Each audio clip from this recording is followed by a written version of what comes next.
Եթե ես տան միակ երեխան եմ, սակայն հայրս իր տունը կտակել է իմ հորեղբորը,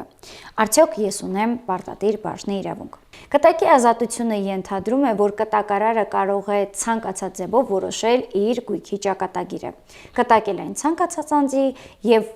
ըստ այդմ նաև ժառանգության մեջ ցանկացած ձևով որոշելու ժառանգների բաժինները։ Սակայն կտակի ազատությունը սահմանափակվում է միայն ժառանգության պարտադիր բաժնի կանոններով։ Ժառանգության պարտադիր բաժնի իրավունք ունեն ժառանգության բացման ժամանակ ժառանգատուի անչափահաս երեխաները կամ օրենքով սահմանված կարգով հաշմանդամ կամ անգործունակ ճանաչված կամ 60 տարեկան դարձած ժառանգատուի երեխաները,